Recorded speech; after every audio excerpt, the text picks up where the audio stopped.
Assalamualaikum warahmatullahi wabarakatuh. Kami dari kelompok 5 ingin mempresentasikan hasil kerja kelompok kami. Dan kami ingin memperkenalkan diri. Yang pertama saya Janurensah. Saya Fahri Arifin. Saya Aditya Restu Pratama. Saya Vivi Adhayani. Dan saya Desna Fadia. Cabutan dui fungsi ABRI. Dui fungsi ABRI merupakan sebuah gagasan yang diterapkan oleh pemerintah pada masa Orde Baru. Seperti namanya dui fungsi berarti mempunyai dua fungsi. Dui fungsi ABRI pada masa pemerintahan Orde Baru menetapkan bahwa TNI mempunyai dua tugas penting bagi negara, yaitu menjaga keamanan dan ketertiban negara dan juga memegang kekuasaan serta mengatur negara. Majelis Pemusyawaratan Rakyat Sementara (MPRS) menetapkan dui fungsi ABRI di bawah kepemimpinan Soeharto dalam Ketetapan MPRS Nomor 2 Tahun 1969. Fungsi pembina wilayah dan pembina masyarakat. Jadi anggota ABRI tidak perlu bersusah payah untuk mengikuti pemilu karena mereka bisa mendapatkan kursi MPR dan DPR berdasarkan ketetapan MPRS di atas. Namun, situasi saat ini menunjukkan bahwa tantangan masih ada meskipun ada kemajuan dalam pemisahan ini. Beberapa isu tetap mencuat seperti pengaruh militer dalam politik. Beberapa tokoh militer masih memiliki posisi penting dalam pemerintahan dan politik yang menunjukkan bahwa dui fungsi belum sepenuhnya hilang. Keamanan dan hak asasi manusia. Tindakan militer dalam penegakan keamanan seringkali menimbulkan pelanggaran hak asasi manusia yang menjadi sorotan dalam konteks reformasi. Ketertiban masyarakat. Proses reformasi juga memerlukan partisipasi aktivitas masyarakat dalam pengawasan dan evaluasi terhadap peran militer dan kebijakan publik. Jadi, pencabutan dui fungsi ABRI merupakan bagian dari reformasi yang belum sepenuhnya selesai dan masih memerlukan perhatian serta upaya berkelanjutan untuk memastikan pelaksanaannya. Pada tahun 1990-an, anggota ABRI mengalami masa puncak kejayaan dui fungsi ABRI, di mana pada suatu itu anggota ABRI memegang peran kunci sektor pemerintahan, mulai dari bupati, wali kota, pemerintah provinsi, duta besar, pemimpinan perusahaan milik negara, peradilan, hingga menteri di Kabinet Soeharto. Mengapa penghapusan dui fungsi ABRI perlu dilakukan? Dui fungsi ABRI ditiadakan dengan tujuan untuk meningkatkan jatah warga sipil di bidang pemerintahan.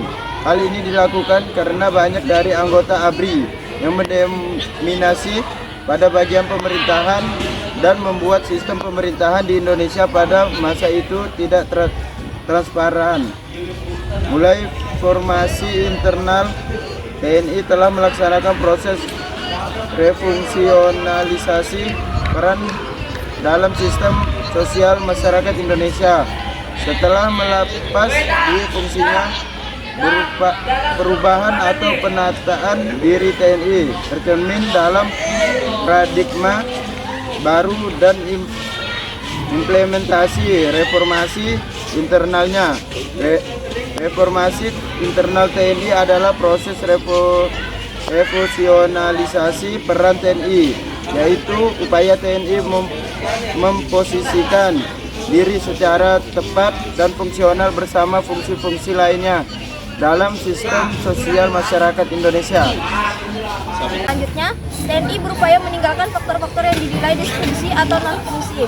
Langkah tersebut ditempuh untuk menjawab tuntutan tatanan masyarakat global, khususnya masyarakat nasional Indonesia, dalam mewujudkan supremasi sipil dan membangun profesionalisme TNI. Dengan memposisikan keberadaan TNI dalam masyarakat, maka fungsional tidaknya TNI sangat terkait dengan para pemangku kepentingan yang ada, yakni TNI sendiri, negara, dan masyarakat. Hingga saat ini TNI masih terus berupaya melanjutkannya secara bertahap. Reformasi internalnya yang meliputi aspek struktural dan kultural. Upaya sedikit demi sedikit atau berangsur-angsur itu bertujuan untuk mewujudkan postur TNI yang solid, andal, dan profesional. Reformasi aspek struktural sudah dilaksanakan melalui pembenahan organisasi, doktrin, pendidikan, dan latihan, serta pemenuhan kesejahteraan prajurit. Meski demikian, harus diakui bahwa reformasi struktural sulit diwujudkan secara optimal bila tidak didukung reformasi kultural.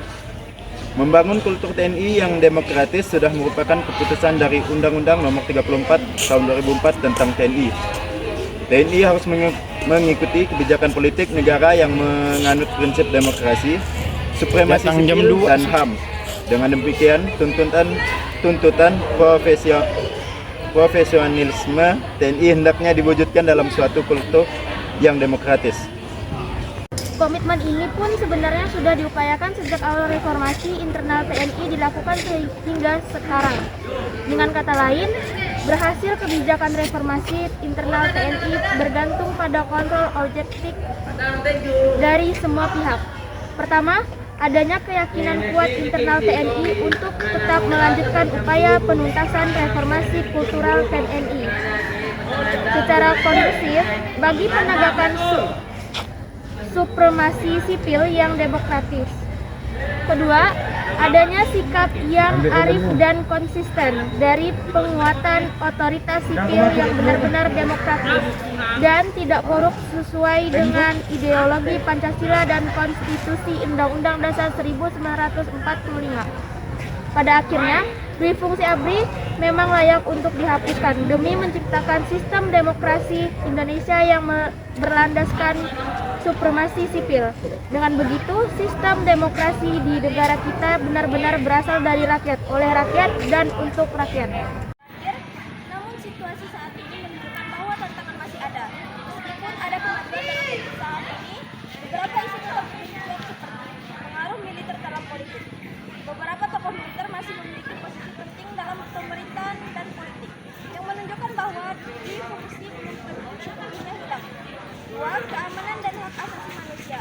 Sedangkan militer dalam penegakan keamanan seringkali menimbulkan pelanggaran hak asasi manusia yang menjadi sorotan dalam konteks reformasi.